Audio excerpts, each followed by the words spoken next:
Hello for the fourth Sunday in Ordinary Time. How do you like my new setting? This afternoon I'm going to Florida for a couple weeks, and I'm having the inside of my house painted, 2 coats, and 3 new ceilings. That's why I'm on to Florida. Not really, but that's what's going to be done. And the whole house is stripped, and they're ready to come in to do the ceilings and the new walls. At any rate, the theme today is the gospel, and that's Mark 1, 21 to 28, and it deals with authority. You know people, they really have authority. Jesus really had authority. Let me just reread a part of the gospel. It says, Jesus entered the synagogue and taught. The people were astonished at his teaching, for he taught as one having authority, and not as the scribes. And all were amazed and asked one another, "What is this? A new teaching with authority." Really right on target in the beginning of Mark's gospel. Authority. One of the Latin translations for authority is auctor. A-U-C-T-O-R. And auctor means power. So one or people with authority have real power. We all know in the news, and we see that there are coups and takeovers of governments by the armies, and they have great power and authority. And they begin to rule or be in charge with their power for months and months and weeks and years and decades. The power, the authority of the military, physical power. There's also a personal power that a person, for what he or she is, can have influence and power. And there's also a person who, by law or by election, becomes a powerful, authoritative person. Well, let's look at that. We all know about armies and the takeovers, as I said, and how they take over the country and they rule with their power for years and years, decades and decades. And we all know or read about different people who have, just because of who they are, they become a powerful person. I always think of Mother Teresa. She didn't become president.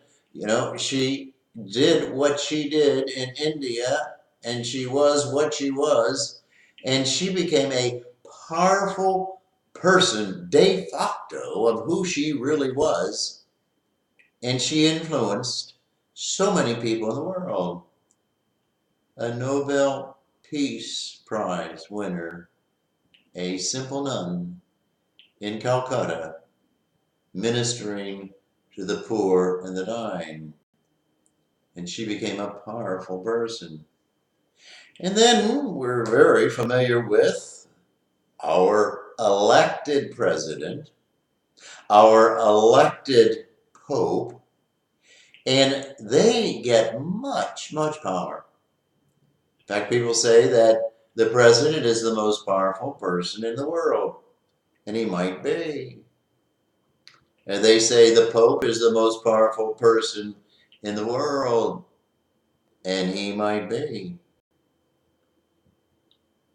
I like to think back in the 10th to the 20th century, a powerful person for me, and that was St. Francis of Assisi.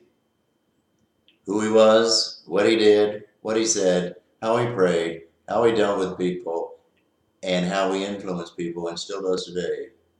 I think he was a powerful authority person in the world just because of who he was. Well, Jesus had it all, of course. Jesus was God, and Jesus was human, born of the Virgin Mary. And so Jesus had both.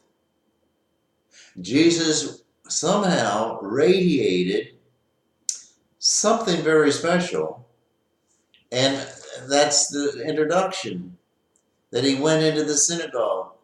He spoke, he taught, and he influenced. And he was terribly human and attractive, apparently, by other people. He had authority. Well, that's, he wasn't like the scribes. The scribes, uh, they had a lot of knowledge and they knew the traditions and they studied the patterns of society.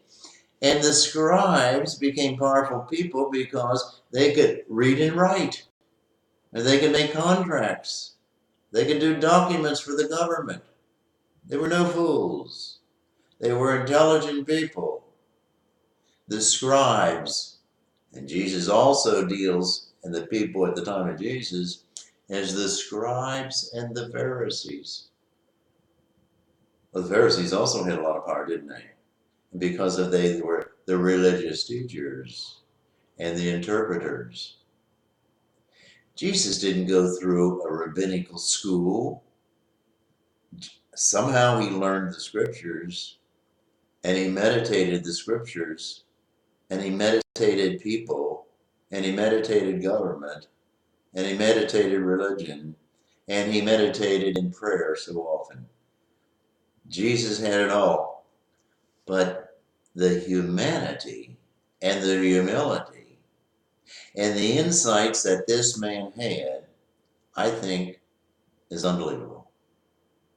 So you can take any president you want in the United States, any king of Europe, or any dictator, whatever, in the East, any pope, any president, as I say, I think Jesus was absolutely the most powerful person in the world. And he had the greatest authority of any person in the world. And so he lived it, he taught it, and people were amazed. Let me end with just that same gospel scripture about authority. Jesus entered the synagogue and taught. The people were astounded at his teaching, and he taught them as one having authority, and not as the scribes.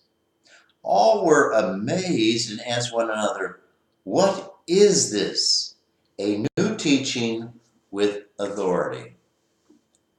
I hope your insight, I hope your lifestyle deals with and is connected with this person, this human person, who is God, who has absolute authority in the world.